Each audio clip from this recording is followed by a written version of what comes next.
Lepo pozdravljeni in dobrodošli na okrogli mizi, ki smo jo poimenovali Kako nastane knjižna uspešnica. Je zato potrebna izvrstna vsebina, prepoznaven avtor, premišljena promocijska strategija? O tem bomo danes govorili s 3 izvrstnimi avtorji, trenutno najbolj branih in prodajanih knjižnih uspešnic.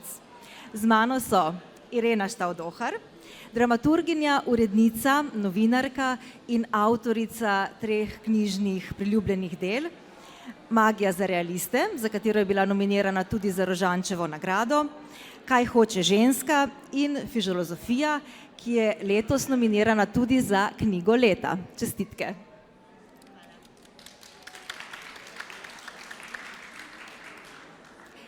Aljoša Bagola, kreativni direktor Desetletja, predavatelj, kolumnist in avtor 2 knjižnic uspešnic, Kako izgoreti in vzeti življenje v svoje roke in Srečo prosim.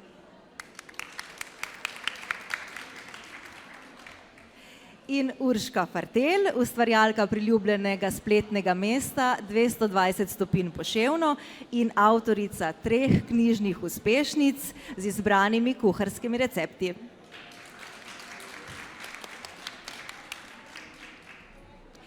Irena, vi ste eno najbolj prepoznavnih peres sobotne priloge Dela, pišete daljše eseje, tekste, zanimajo vas različne teme, vse od nevrologije, nevroznanosti, raziskujete življenje zanimivih avtoric in avtorjev, dotikate se tudi botanike, rastlin in vse te teme so našle mesto tudi v vaših knjigah. Bi lahko rekli, da je nekakšna strast do teme, ki jo obravnavate, nek predpogoj, da je knjiga dobra in da mogoče postane tudi knjižna uspešnica? Jaz mislim, da je strast kar pomembna stvar, tudi pri novinarstvu nasploh, še posebej, če imaš, deadline vsak teden in vsak teden tudi raziskuješ neko novo, drugo temo. Tako da ja, strast je sigurno tisto, sem pa v bistvu, strast je tudi to, kako potem zložim knjige iz teh esejev, ki so pač objavljeni v sobotni prilogi. In ja, glede na to, da je to pač tema o uspešnicah, nisem pričakovala, da bodo te knjige tako uspešne, ampak očitno se mi zdi glede uspešnic, da je neka metafizika na delu, mora biti pač tudi pravi čas in pravi trenutek za to, da pač nagovori bralce v nekem določenem obdobju. Aljoša, vaš prvenec Kako izgoreti in vzeti življenje v svoje roke je že takoj ob izdaji navdušil bralce in bralke, doživel kar nekaj ponatisov, skupno ste prodali skorajda 15.000 izvodov in ta knjiga je bila tudi najbolj prodajana knjiga leta 2020. Tudi Sreča prosim gre odlično. So rezultati prodaje presegli pričakovanja?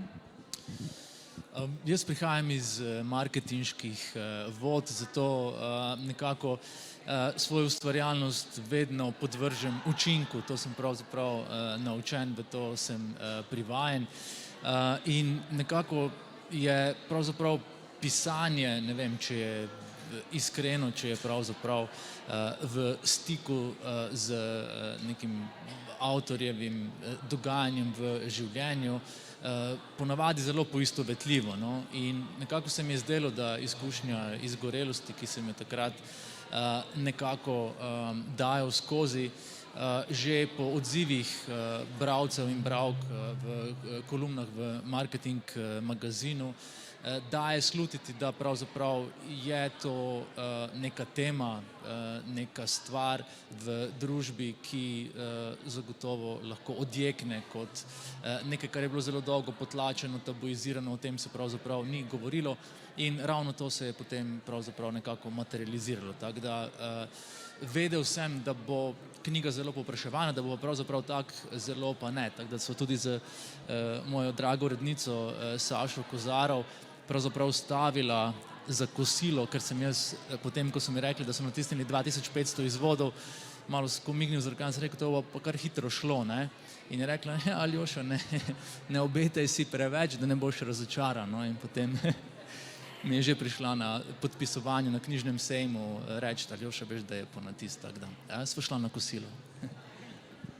Torej so rezultati krepko presegli pričakovanja. Aljoša. Moja ok, Sašina pa precej. Ja. Urška, vi imate na vaši Facebook strani več kot 120 tisoč sledilcev, se opravičujem, na vašem spletnem mestu, torej 220 stopinj poševno, pa ste lani zabeležili kar 14 milijonov ogledov. Čestitke. Hvala. Boste kaj popravili, sem kakšno številko narobe povedala? Če so pravilne številke. Ja, na Facebooku je že malo več, ampak tu. Ja, ko sem začela tole pisati oziroma zgodbo 220 stopinj poševno, niti slučajno nisem vedela, kam bo to sploh šlo oziroma kaj počnem. Jaz sem želela samo zapisati neke moje recepte, ker če pišeš v zvezek, potem težko kaj popravljaš oziroma veliko lažje popravljaš, če je to na internetu. In dodajala sem fotografije in ker je veliko fotografij vmesne priprave jedi, pomeni, da ljudje, ko kuhajo, se lažje nekako pokontrolirajo, če so na pravi poti do tistega cilja, da bo jed res izgledala tako, kot pri meni na fotografiji. Ker vsi vemo, vsaj jasno, ko sem bila manjša, pa smo želeli sprobati neke recepte iz revij ali podobno, nikoli ni izgledalo tako kot tam ali je pa nekaj manjkalo. In zato sem jaz želela vse podrobno opisati, zapisati dodatne nasvete. In izgleda, da ljudje radi kuhajo, da imajo radi preverjene recepte, da ne vržejo sestavin stran in da je to to. Čeprav ste začeli s pisanjem in objavljanjem iz neke osebne izkušnje oziroma iz neke osebne želje. V bistvu s kuhanjem. Prej nikoli nisem kuhala, nikoli mi ni bilo treba kuhati, imela sem službo, ker sem bila v službi 15 do 18 ur, dvakrat sem v službi jedla, sem prišla domov, ni bilo, ampak potem sem pa dobila otroka z alergijami, z boleznimi, tudi jaz sem zbolela za fibromialgijo, zelo se mi je poslabšal spomin in ravno zaradi tega, da bom vedela kuhati, ker sem morala začeti kuhati za otroka in z neke vrste, da ko se mi čez par let spomin poslabša do tolikšne stopnje, da ne bom se mogla spomniti neke jedi, ostane nekje zapisano in zato je tudi podrobno zapisano, da če pogledam fotografijo, pa mogoče sem pa takrat bolj spomnila. Tako da zdaj se vaših receptov spomnijo tudi drugi in jih pridno uporabljajo. Irena, vaša zadnja knjiga Fižolozofija ni klasičen priročnik o vrtnarjenju, ampak kot zapišete v knjigi, pravzaprav vas je zanimala bolj filozofija vrta, kdo vsega je obdeloval. Ste imeli med pisanjem v mislih vašega bralca, kdo je vaš bralec, tisti, ki ga vseeno zanima vrtnarjenje ali ljubite literature? Ne vem, jaz, ko pišem za Sobotno prilogo, imam na nek način v mislih bralca, ki pa potem med delom, med tem, ko pišem, na nek način izgine. Tako da, tle se mi je zdelo, da to knjigo bodo pač brali ljudje, ki jih zanima vrt. Ampak ja, tako kot si rekla, to ni nek klasičen vrtnarski priročnik, ker jaz sem totalen amater.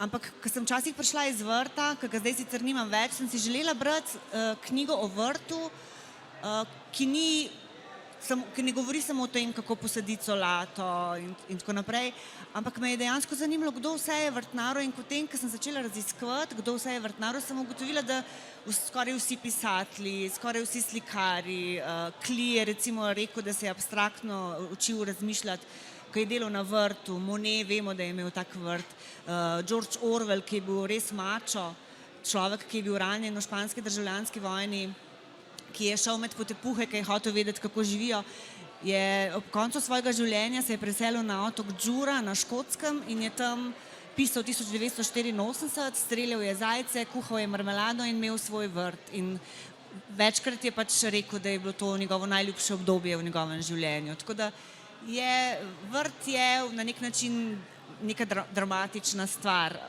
Tam se dogajajo zelo različne drame. In če ti pisatelji, ki so znali to tudi zelo dobro opisovati, To se mi je zdelo v bistvu, da je to v bistvu, kot je rekel Orwell, da je to dejanje realista, ki pa lahko postane na vrtu romantik. Hkrati pa tudi, kot ste omenili, prostor drame, hkrati pa tudi prostor meditacije, verjetno, umiritve. Ja, sigurno, saj ni naključje, da so recimo filozofske šole grške nastale prav v vrtovih in da se tudi imenujejo po vrtih. Ne. Ni naključje, kakšni so zen vrtovi. Tako da sigurno je vrt je nek košček narave, nek košček zemlje, ki smo ga ukradli naravi in se mi zdi spoznanje vsakega vrtnarja je tudi to, da ta narava lahko hitro ta košček zemlje vzame nazaj. Aljoša, tudi vi se v obeh vaših knjigah zelo iskreno nekako pišete o svoji osebni izkušnji. Prva seveda se dotika izgorelosti, druga se pa začne tam, kjer se prva konča na nek način. Iščete pot do sreče, recimo temu, oziroma do nekega miru, oziroma iskanja nekih drobnih radosti življenja. To je pravzaprav tema, ki zanima nas vse. Ste ujeli duh časa, bi lahko rekli. Ja, mislim, da živimo z bremeni, kot zapišem, uprizorljive, a ne uresničljive sreče. To nam pravzaprav družbena omrežja omogočajo, pravzaprav smo nenehno ujetniki algoritmov, kjer so se naši možgani naučili, da nas ti nagrajujejo z več všečki, z več pozitivnimi komentarji in novimi sledilci, če se upodabljamo srečni, zadovoljni in uspešni. In tako pravzaprav smo nekako nenehno v tej povratni zanki dopamina kot poceni sodobnega bencina in ta produktifikacija sreče je nekaj, kar daje pravzaprav vsakega izmed nas. In zato sem se po tej intenzivni izkušnji izgorelosti, ker je pisanje prav predstavljalo neko osamo, nek umik, neko soočenje z vsem, s čimer sem moral obračunati, sem se potem začel ukvarjati z tem sodobnim fenomenom, ki je pa vseeno imel neko zelo osebno podlago, saj so ljudje, ne vem, napisal sem knjigo o izgorelosti, ki je takoj postala hit, muzal sem se z naslovnice in ljudje so mislili, Aljoša je nazaj, spet je uspešen, vse je okej. Jaz sem pa bil še vedno strt, zlomljen, depresiven in pravzaprav sem se pobiral po silovitosti in neprizanesljivosti takšne izkušnje. In v bistvu je še potem koronski čas omogočil vrtnarjenje, to psihološko vrtnarjenje brez nekih omejitev, brez tega, da se ti urnik zažira kaj drugega kot pisanje in to obračunavanje. In zdi se mi, da pravzaprav nenehno obračunavamo sami sabo in da teh tem nikoli ne zmanjka, da je tu pravzaprav nekako na pladnju vedno postreženih toliko nekih zamisli, toliko nekih idej, ki imajo lahko neko patološko podlago v smislu, ne vem, tvoje bolečine, tvoje poškodovanosti, tvoje travme, česarkoli že, kot v smislu tudi nekih objektivnih sodobnih fenomenov, ki so mi pa vedno bili zelo zanimivi. Se ta, ne vem, kolektivna psihologija, kolektivni duh deluje tudi po določenih zakonih, po določenih vzvodih se da z njim tudi upravljati, kar sem nazadnje 20 let počel v svoji prvi karieri in zato rad to oboje pravzaprav združim. In to mi nekako potem nazaj naslika podobo sveta, v katerem se dobro znajdem, kot pravzaprav vidim, da zelo pomaga tudi bralkam in bralcem. In recimo po predavanjih, ko imamo še podpisovanje knjig, je toliko pravzaprav nekih lepih zgodb, toliko nekih izpovedi ljudi, ki jim je predvsem moja prva knjiga spremenila življenje. Bodisi so zamenjali službo, bodisi so šli iz ne vem, razmerja, ki ni bilo dobro za njih in tako dalje in tako naprej. In to je pravzaprav zelo izpolnjujoče. Prej so me ljudje iz kroga, ne vem, iz industrije oglaševalske ustavili na cesti in so rekli, ziherete v tvoja kampanja, ful je dobra, tudi malo širše je pravzaprav bilo to zaznati, ampak sedaj je pa pravzaprav to, kar počnem, zelo, zelo, ne najdem druge besede kot izpolnjujoče. Ste kaj tega miru našli mogoče tudi v naravi oziroma v vrtu, kot je Irena povedala? Absolutno. Ravno pred dnevi mi je po predavanju ena gospa povedala, veste, vi se me najbrž ne spomnite, ampak jaz sem vas vsak dan videla na Rožniku, ko ste bili očitno izgoreli. Ne? In tako da je, ne, pač zdaj imam to knjigo misli, tak destilat oziroma neko filtriranje obeh knjig v tak priročen koledar. Evo spet ne morem iz svoje oglaševalske kože, ne. In pač tam sem zapisal, ne, glavno mesto Avstrije je Dunaj, glavno mesto dobrega počutja je pa zunaj. In pravzaprav, ja, mislim, smo bitja, ki smo se izoblikovali v tesnem, neposrednem stiku z naravo in zdi se mi, da je pravzaprav vrtnarjenje in podobno pravzaprav nek psihološki fosilni ostanek tega globjega stika. Ne. Margaret Atwood tudi noro rada pleje, ne. Nevrološko, ne, je dokazano, da delo z rokami pomerja, smo pač tako narejeni, tako kot si rekel, ne. Zato je tipkanje tudi super delo z rokami. Ja, ne, ja. Mislim, ja, ne, sem... Irena, ti si celo napisala, da ko smo umazani od zemlje, smo čisti. Ja, mislim, to je taka lepa misel, ki mi je pač prišla na pamet. Ja, tudi, ne vem, Virginia Woolf, ki je bila neskončno depresiven človek, je rekel, da umazanija za nohti pomeni, da je bil danes dober dan. Tako da ja, ja. Urška, tudi vi imate vrt, zelo blizu dosega roke, ker pripravljate seveda odlične recepte in na nek način se tudi vi posredno ukvarjate s srečo. Saj kaj pa je drugega? Dobra hrana, dobra družba, povezovanje, grajenje skupnosti. Kako vi to vidite? Sem glih hotela omeniti, da imamo vsi mi trije nekaj skupnega, torej da radi vrtnarimo. Da moramo to dodati, ne, mi dva z Urško imava ograček. Aha, mi vam imamo ograček, ja. Mi smo s Prekmurja, ne, vi pa imate vrtove. Prevod, prosim. Mi dva imava vrt, ograček po prekmursko, vi pa imate vrtove. Ampak v Prekmurju imamo običajno veliki ograček, ne. Tako ja, jaz imam tudi doma veliki ograček, oziroma vrt, sicer pri očetu, tako da z očetom skupaj vrtnariva. On malo po starejši metodi, jaz pa malo po novejši metodi, ampak glih ta prav, ko se zmeniva, vse potem super uspeva.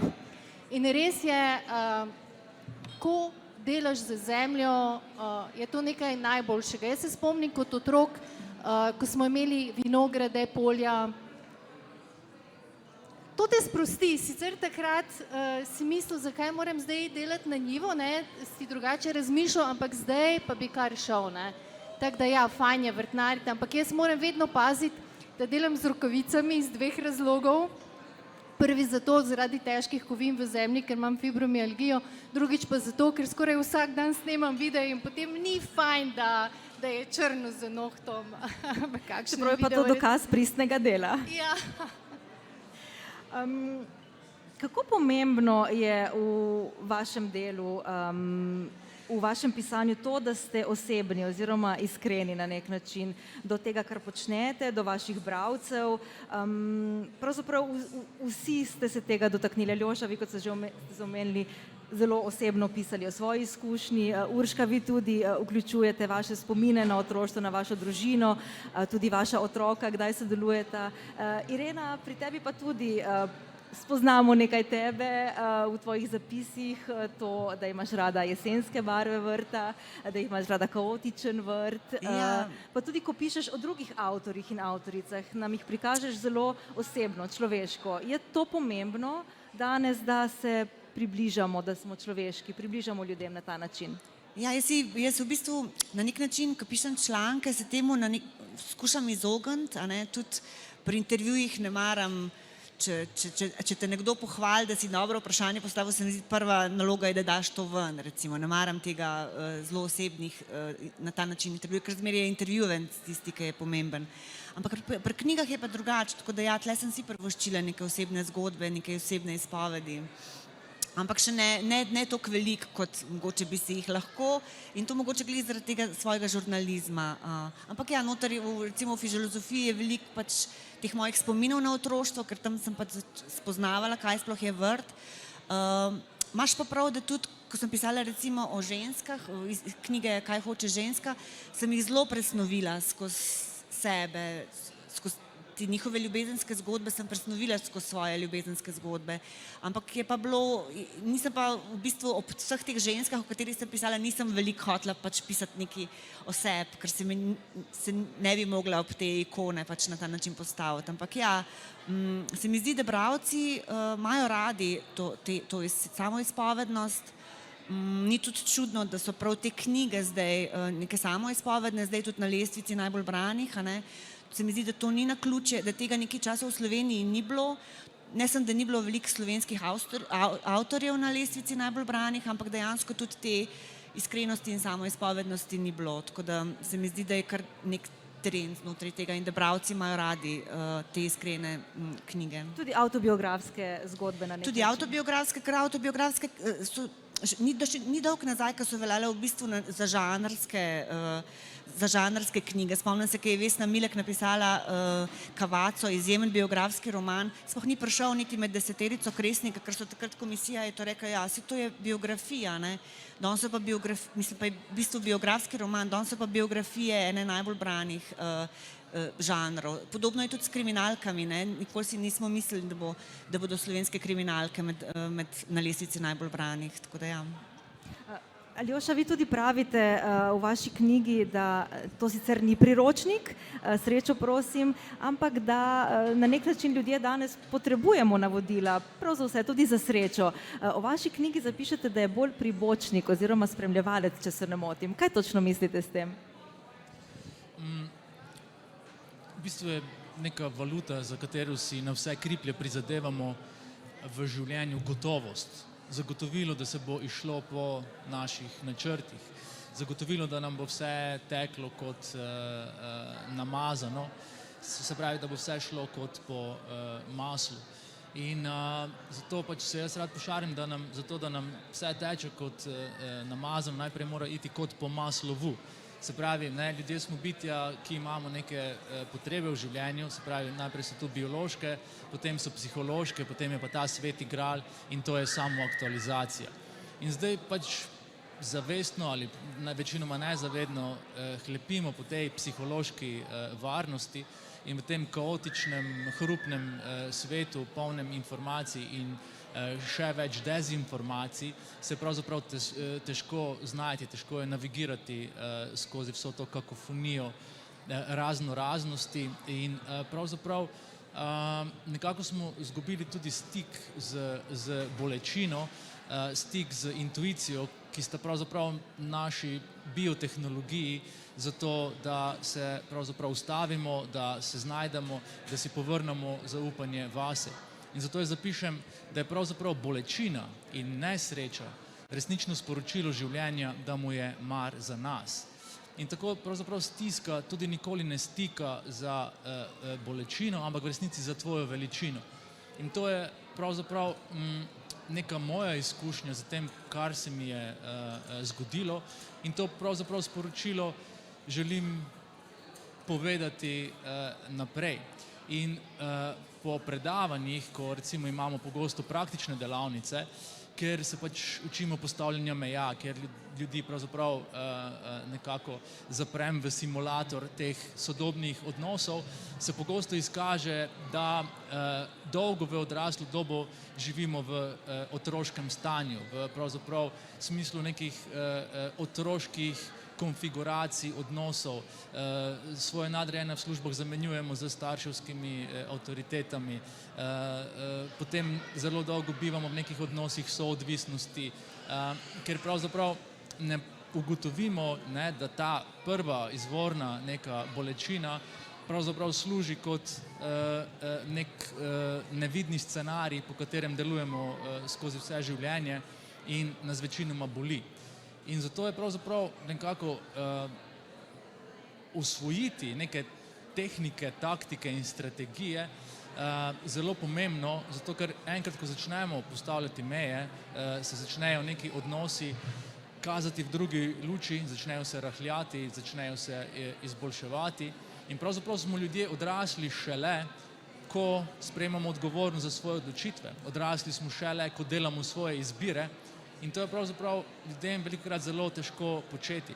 Zato pravzaprav tudi oglaševalski trendi vedno delujejo, ne? Zato ker pač ljudi razbremenijo delanja izbire. Aha, letos je pa to, super, bom pa pač sledil temu in se bom počutil gotovo, pleme me ne bo izvrglo in ne bom umrl v nemilosti narave, ne? Kot pač naši preživetveni centri nenehno zganjajo paniko.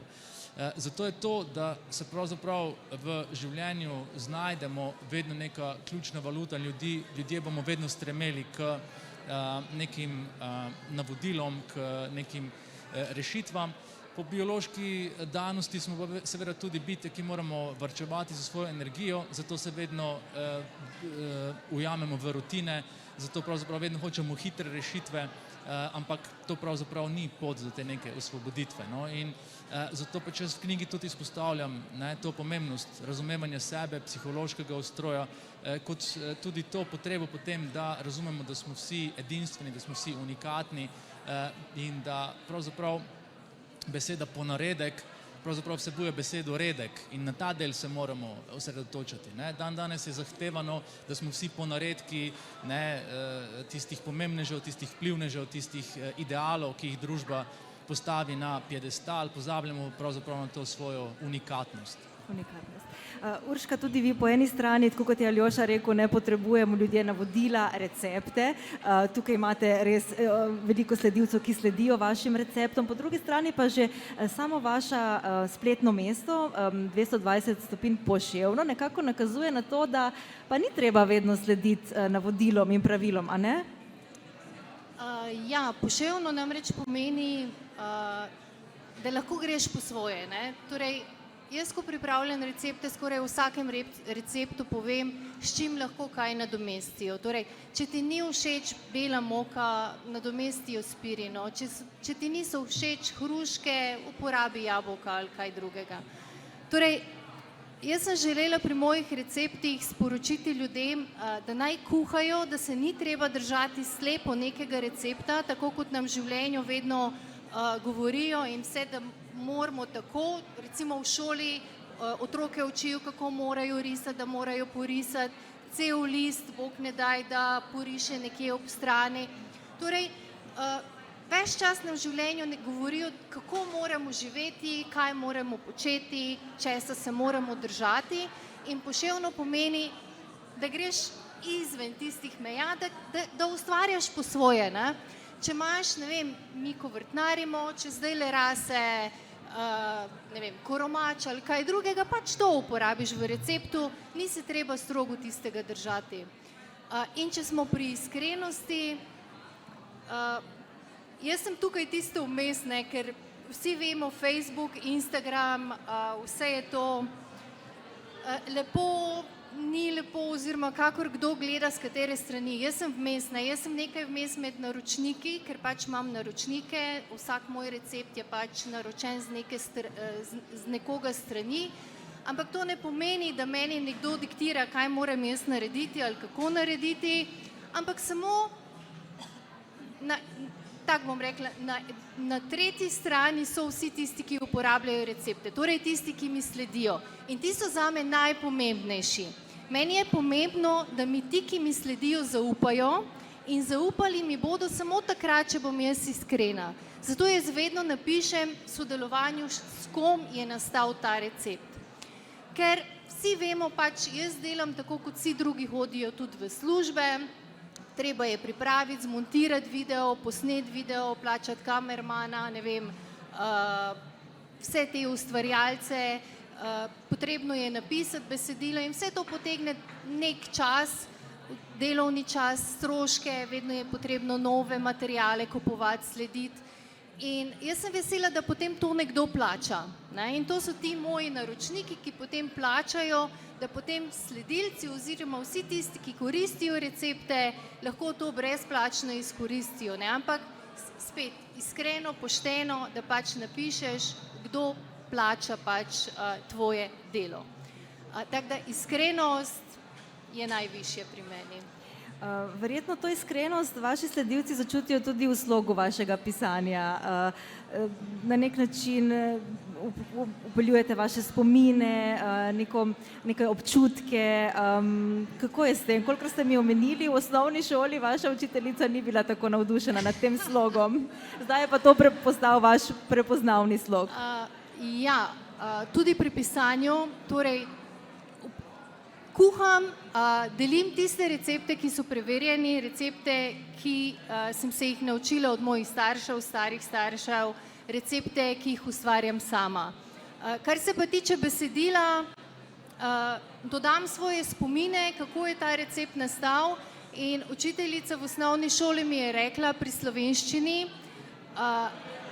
nikoli nisem dobila spisa 5, ker mi je rekla, da preveč čustev dam v ta moj spis, šolski.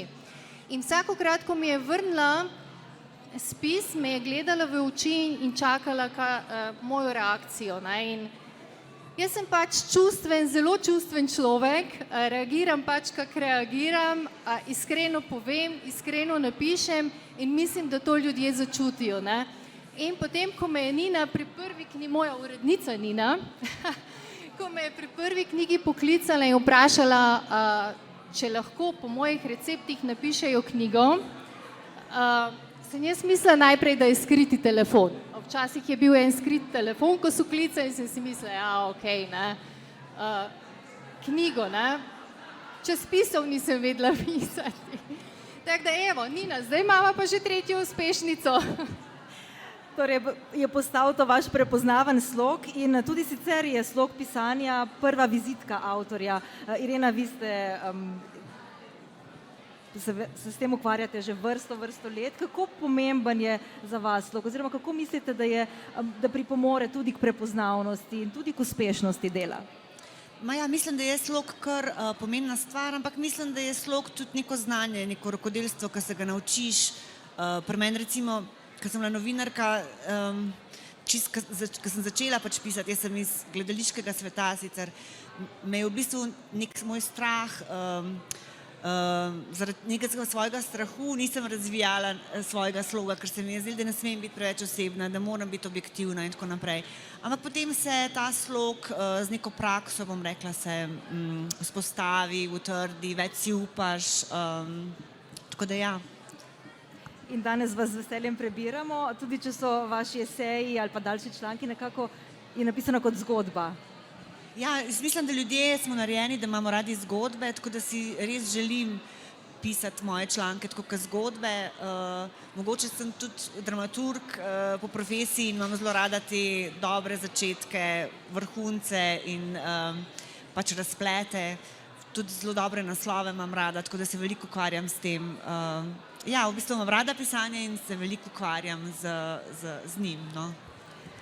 Aljoša, tudi vi ste v vaših knjigah razvili pravzaprav zelo samosvoj slog pisanja, polno je besednih iger, kratkih misli, izsekov, vaših domislic. Je to pomembno tudi za vas? To je pomembno predvsem zame. Jaz pač si dovolim svojo kreativnost že od nekdaj. Tudi zaradi svojega poklica sem zverziran v pravzaprav teh destilatih, nepričakovanih bližnjicah, v kakšne vznemirljive skovanke ali v kakšen pravzaprav drugačen razplet. In jaz sem že svoj stil v oglaševanju poimenoval Hollywood v Twitter formatu. Se pravi, da pač sem želel zagotoviti zgodbo, se pravi, ki ima strukturo zgodbe v zelo kratki enoti časa, da je fascinantna, da je čustvena, da pritegne, da vzbudi pravzaprav nek odziv. In isto sem po zamenjavi kariere potem ta princip ustvarjanja hitro prelevil v pisanje, ampak jaz pišem že tudi zelo dolgo, že odkar sem začel delati v oglaševanju, sem pravzaprav tudi hkrati kolumnist. Pri Marketing magazinu sem bil nazadnje to 10 let, tako da pač ta drill je tudi, ki ga je Irena že izpostavila, pač ful pomemben. In ne vem, nekako podpis avtorja je lahko že samo njegova misel, brez da je tudi dejansko podpisana in zdi se mi, da je v jeziku toliko nekih resnic in zato, ko pravzaprav nekako se kot arhitekt lotevam strukture, kot strukture besed, premetavam črke, mi je to pač kot da sem froc v peskovniku, no. In to pravzaprav je mogoče za koga naporno kot bralca. Po predavanjih prejšnjič mi je tudi ena gospa rekla, vas pa ful rajši poslušam, kot vas berem, ne. In se rekel, ja, pač vsakemu svoje, ne.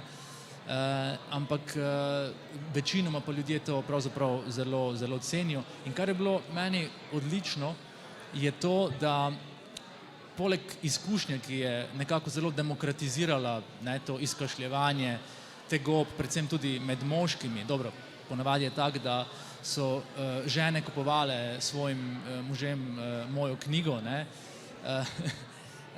je veliko ljudi, poleg pisem zahvale, vseh pravzaprav pretresljivih zgodb, ki so jih tudi sami doživljali, napisalo, da so bili zelo motivirani, zelo vzpodbujeni k temu, da tudi sami začnejo kreativno pisati ali pisati nasploh in potem smo jih pošiljali svoje skovanke, svoje domislice. In ravno ta sočasna ali pa istočasna demokratizacija tega kreativnega vzgiba, ne, saj pravzaprav na žalost stik z svojo kreativnostjo skozi življenje ohromimo, če nam ga prej ne prepovejo že v šoli, ne, ali pa z vzgojo, da je zelo pomembna oblika pravzaprav skrbi za svojo duševno kondicijo, no. In jaz mislim, da bi moral vsak pisati, da bi se moral pravzaprav vsak nekako ozreti v zapisu, ki ti dejansko da resnično sliko tebe kot osebe, ki v tem ihtavem, norem, dinamičnem, pravzaprav vsak danu prežetem z obveznostmi, skrbmi, sploh ne more priti na plano. In tako ne vem, koliko časa živimo svoj lažni jaz, ne, ta resnični je pa pravzaprav skrit kot nek zaklad. Zato predlagam ta surov pogum in odločenost, da se vsak prebije do tega središča. Torej, za knjižno uspešnico potrebujemo odlično vsebino, dober slog pisanja, seveda pa ne moremo mimo dobre promocijske in distribucijske strategije. V Sloveniji naj bi po besedah Mihe Kovača izšlo vsak delovni dan 15 knjig, kar se sliši res ogromno. Irena, kako vi doživljate ta drugi del življenja knjige, ko jo nekako spustite iz vaših rok, ko zaživi svoje življenje? Verjetno so neki posebni občutki ob tem in potem je treba tudi jo pospremiti med ljudi. Ja, jaz mislim, da jaz knjigo kar pustim, ja, tako kot si rekla, ona začne živeti svoje lastno življenje, meni se zdi, se pa z nečim drugim začnem ukvarjati, tako je pri meni. Čeprav res pa je, da recimo imam zelo dobre založbe, tako da mi veliko pomagajo pri tej promociji.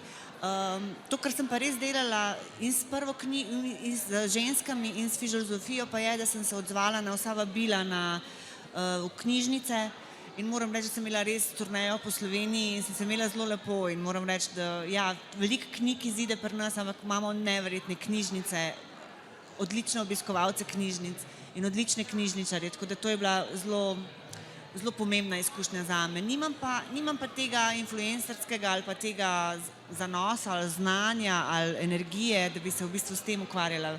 Se mi pa zdi, da je vedno bolj nujno v sodobnem času, ampak ja, jaz pač pustim knjigo ko enega otroka, da odleti iz gnezda in živi naprej. In živijo zelo dobro vaše knjige med nami. Urška, kako je pa pri vas ta stik z vašimi sledilci, bralci? Verjetno je potrebno vzdrževati kontakt, na ta način tudi potem to postanejo bralci in kupci vaših knjig. To je moja služba. Tako da kontakt je potrebno vzdrževati dnevno. Zjutraj, ko se zbudiš, pogledaš Facebook, vprašanja, ki jih imajo, preden zapreš oči, pogledaš, kaj te sprašujejo, kar je zelo stresno. Zelo, zelo stresno, ampak če nekdo kuha, vem, enkrat mi je pisala ena gospa, ko je ob 11. zvečer pripravljala torto za svojega otroka. In mi piše, Urška, lepo te prosim, nekaj ni v redu, meni vse teče. In če nekdo pripravlja torto za svojega otroka, ja, valjda mu boš pomagal, no, jaz mu pomagam. In reče, pa ji rečem, sigurno je v redu, ker je stestiran, preverjen recept, vse štima. Grem skozi sestavine, tak na oko, vse štima. Gre ona drugič pripravljati, spet vse teče. In sem šla v polnoči, sama svoj recept še enkrat delati, po vseh sestavinah sem rekla, gospa, vse štima, glejte, mojo stoji biskvit, ne, oziroma ko je delala. Pa rečem, dajte mi pofotkati, kako to zgleda.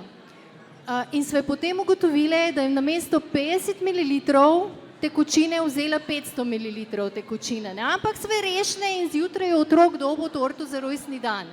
Ampak to je ena taka izkušnja, tedensko se jih najde kar nekaj in če jaz že nekaj pišem in meni se zdi prav, da potem ljudem pomagam, če rabijo pomoč. Ker recimo, če kupiš samo knjigo,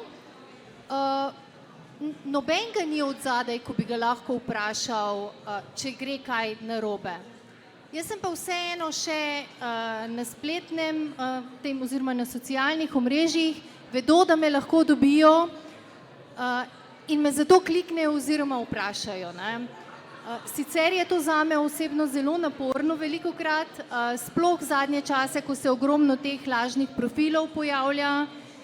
Recimo zdaj, ko sem se peljala sem, ta čas, ko sem en lažni profil brisala, je drugi lažni profil že naštepal po domače povedano 100 novih tehle fake sporočil. In tole brisati in ljudem sporočati in potem mi ljudje pišejo, da naslove mi pošiljajo, da so dobili nagrado in težko jim je objasniti, ne, kaj je prav oziroma kaj je lažno in kaj je pristno. Ne. In to je toliko stresa, da nekdo mogoče težko razume, ne, ko imaš, ne vem, 127 000 sledilcev samo na Facebooku, potem je še tukaj Instagram, na spletni strani pod recepti se pojavljajo vprašanja. To je toliko dela, da takoj, ko se zbudim in preden zaprem oči, je to. In upam, da ne bom končala kot Aljoša. Torej, veliko nevidnega dela je za vsem tem. Ja, veliko nevidnega dela. Ni samo recept tisti, ki ga narediš, ko ga skuhaš, pofotkaš, posnameš, zmontiraš, napišeš in potem, ko pišeš, Bog ne daj, da ti 1 nula sfali ali 1 vejica ali si že z mislimi drugje, pa so mililitri namest, ne vem, decilitri, ker nekomu bo šlo nekaj narobe. In danes vemo, da so sestavine drage in jaz res ne želim, da ljudje mečejo hrano v stran. Se pravi, del z vašo publiko oziroma z vašimi sledilci je pomemben. Aljoša, vi ste marketinški strokovnjak. Kako pomembno je, da že med samim pisanjem imate v mislih tudi, kdo bi lahko bila ciljna publika, kako knjigo potem tudi naprej spraviti v življenje, bolj načrtno mogoče? Čeprav res to zelo, zelo dobro delam in obvladam, se s tem pravzaprav nisem nikoli obremenjeval in sem tu zelo egoistični avtor v tem smislu. Pač pišem to, kar čutim in to, z čemer pravzaprav želim razrešiti in to je pravzaprav nek osnovni fokus. Ko se pač vsedem, je to odnos z samim sabo. Potem pa seveda, ko pa grem, ne vem, drugič ali pa tretjič skozi rokopis skupaj z urednico, z lektorico, se pa že potem pojavljajo komentarji, vprašanja, kako bo se pravzaprav kdo na kakšne stvari odzval. In recimo čistopis rokopisa je precej drugačna oblika, če si te vrste, ne vem, avtor, kjer sem jaz, ne vem, ogromno stvari, ki sem jih zapisal v siloviti bolečini in potrebi, da razčistim z nečim. In ko sem to spravil ven in potem šel to pravzaprav sam urednikovati, sem dal precej stvari v stran, ker so vseeno bile preveč intimne. Čeprav sta obe knjigi zelo intimni in mama mi je rekla, da že bom v tretji knjigi še o njej kaj pisal, da zdaj pa mislim, da to pa se lahko zdaj že pravzaprav počasi konča. Imam pa seveda neko organske vzgibe, ker pravzaprav vem, kako bo naslovnica izgledala, ker vem, ker si znam vse sam oblikovati, ker tudi sam to naredim, ker si izberem točno tip fotografije, kot bo, in sem tudi tako zelo vešč, da mi je to organsko. In zanimivo je bilo, da so ljudje pol na začetku uspeh moje knjige pripisovali temu, da sem pa marketinški super strokovnjak in nagrajevani kreativec in ne vem kaj vse ne. Jaz pa v bistvu nisem ničesar naredil v resnici za promocijo svoje knjige v klasično oglaševalskem smislu, razen da sem objavljal o tem, da pač sem v procesu pisanja. In zdi se mi, da se danes ljudje pravzaprav odzovejo na mogoče to povabilo v danes nažalost že zbanalizirano oziroma razvrednoteno zasebnost, ker je pač to nekako spet po algoritemskem določilu, in da se čutijo intimno povezane z avtorjem. Jaz recimo, ko se prebujam, ne vem, spim 6 ur in ko ima telo malo dovolj, se zbudim z vulkanom idej. To je res prav norišnica in pač imam zraven, da sam pišem v onem polsnu in tam se mi porajajo neke besede. In potem najbolj zanimive besede pravzaprav naslovim v pisanju tisti dan. In ne vem, traumaterializem in pišem o tem, kako pravzaprav iz bolečine nastaja ta potreba po kopičanju in tako dalje. Potem danes sem se zbudil z besedo lovorikebana. Lovorike plus ikebana, kjer pravzaprav to hlepenje po takoj naslednjem uspehu, ko enega dosežemo, pomeni, da mu hkrati že postavimo nagrobnik. In to mi je ful dobro, ampak povem to Saši, urednici, pa ona tako, joj, Aljoša, ne vem, veš, vse super, to je krasno in te spet malo utiri nazaj, da pa nisi preveč egoističen avtor v tem smislu. In pol imaš tudi pravzaprav neko v očeh ljudi neko moč, predstavljaš pravzaprav neko področje, ki jim je pomembno. Ampak jaz imam drugačne klice. Mene ljudje kličejo, ko so v sredi tesnobnega napada. Klicala me je mama, ki mi pravi, moj sin je zelo samomorilen in ne vem, kaj naj naredim.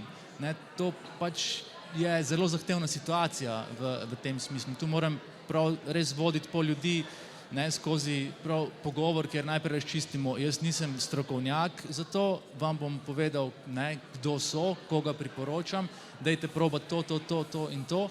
In dejansko je pravzaprav prisotnost resnih težav. Jaz mislim, da je duševno zdravje v zelo velikih težavah, če gledamo globalno, in da je tu pravzaprav neka literarna smer, to pač prizadevanje, ne vem, avtorjev, precej premalo, da se stvari uredijo. Tako da rabimo neko, ne vem, celovito obravnavo tega sodobnega problema. Družbena omrežja so tu zagotovo zelo velik dejavnik, neregulirane politike, zakonodaje, ki pravzaprav prispevajo k temu plenjenju naše pozornosti in potem ti kot avtor pravzaprav hitro zapadeš v to igro, da moraš trgovati za pozornost. In recimo, ne vem, moja blagovna znamka je bila že zelo močna v oglaševalskih krogih in tako sem, ko sem prišel na založbo, pravzaprav prišel že z nekim drugim pogajalskim izhodiščem, čeprav je, ne vem, pogodba, ki je bila na mizi, se mi je zdela, ojoj, a tak je to v založništvu, In potem sem pravzaprav pristal na to, zato ker sem rekel, ok, moj poslovni model so predavanja, če imam pa zraven knjigo, pa je to toliko bolje. In želel sem, da je to pač pri veliki založbi in da ima vsak, ne vem, prebivalec Slovenije največ 15 minut stran od moje knjige. In tako da ves čas razmišljaš, ves čas si prisiljen pravzaprav nekako izpostavljati se na določene načine, tudi založbe seveda zdaj to pričakujejo, čeprav niso tako digitalno dinamične kot kakšne druge industrije, ampak ja, to je pravzaprav v ospredju, ne vem, TikTok in mladi vplivneži tam omogočajo, da se knjige prodajajo v milijonskih nakladah. In potem seveda tu nek kapitalistični interes na eni točki začne prevladovati in to je lahko zelo veliko breme tudi v končni fazi za avtorja. Ampak zdi se mi, da se vsi dobro trudimo, da vsi nekako shajamo z tem sodobnim ekosistemom, ampak da pa še vedno mora biti vsebina kakovostna. In lahko je pač, ne vem, tržna kampanja okoli nekakovostne vsebine uspešna, ampak pravzaprav knjiga ne bo na dolgi rok uspešna, ne bo delovala. Tako da knjiga še vedno mora biti kot izdelek prvovrstna. No.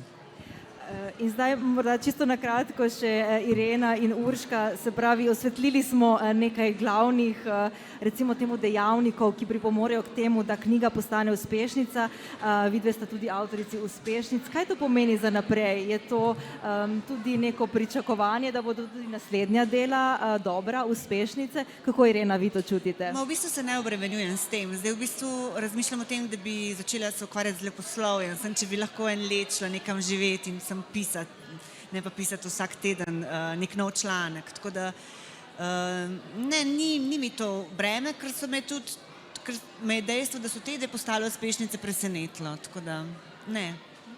Urška, kako je pa pri vas? Je to, vam da to nek nov zagon za naprej, nove ideje? Tudi ne. Go with the flow, bi lahko rekli. Torej, kar bo prineslo življenje, ne vem, kaj bo naslednja knjiga, mogoče kakšne jedi na morju, mogoče, kaj pa jaz vem, kakšne diete, če kaj zbolim. Skratka, odvisno od tega, jaz se vedno držim tistega, da če nekaj jaz potrebujem, se mi zdi, da obstaja vedno neka širša skupina ljudi, ki to potrebuje. In to je to. In naj bo to zaključna misel današnje okrogle mize. Hvala vam za vse vaše misli in ideje. Vam pa lepa hvala, če ste nas spremljali. Takoj po pogovoru bodo avtorji na stojnici Mladinske knjige tudi podpisovali svoje knjige. Vabljeni. Hvala.